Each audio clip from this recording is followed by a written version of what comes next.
ঈশাকে নিয়ে ঈশার পিসা দাদু আর এপাশ দিকে কাকাই মিলে ওরা চলে যায় বাজার করতে।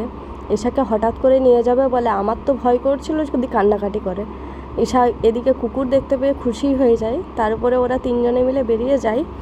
মাঝখানে পিসি ঠাম্মা ঈশার কোলে নিচ্ছিল যে আসতে চাই কিনা। ঈশা যথারীতি চলে আসে, কিন্তু ও বুঝতে পারেনি হয়তো যে কি বলে আমরা রেখে দেবো না ওকে পাঠাবো, এটা হয়তো ও বুঝতে পারেনি। তারপরে ওকে ভয় দেখানো হয় যে চলে যাচ্ছে বলে, কিন্তু ঈশা কান্নাকাটিও করেনি। তারপরে ঈশাকে মাঝখানে বস করিয়ে নিয়ে চলে যায়। প্রথমে দাঁড় করিয়েছিল, তারপরে আমি ভালোভাবে ওকে বস করিয়ে দিই যেভাবে আমরা তিনজনে যেতাম, ঈশার বাবা আর আমি তিনজনে মিলে যেভাবে যেতাম। তারপরে ওদেরকে টাটা করে দিই, ওরা তারপরে বেরিয়ে যায় বাজার করতে।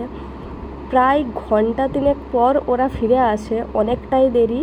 এদিকে এসে বলে কি যে ঈশা ঘুমিয়ে পড়েছে। যথারীতি ওর পিসা দাদুর কোলে ও ঘুমিয়ে পড়ে। দেখুন কিভাবে ও ঘুমোচ্ছে। তারপরে ওর পিসা দাদুই বলে যে চলো আমি যে শুই করিয়ে দিই।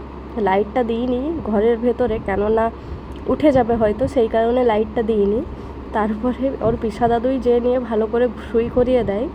দেখুন এই প্রথমবার কিন্তু শুই করালো। আমিও ভাবতে পারিনি যে শুই করাতে পারবে বলে। আমি একবার বলছিলাম যে শুই করিয়ে দেবো কি, দিয়ে বললো না কোল চেঞ্জ হলে ও ঘুম থেকে উঠে যাবে। আর সেই মুহূর্তে ওরা কত কি কিনে এনেছে দেখুন, ব্যাগ ভর্তি করে জিনিস।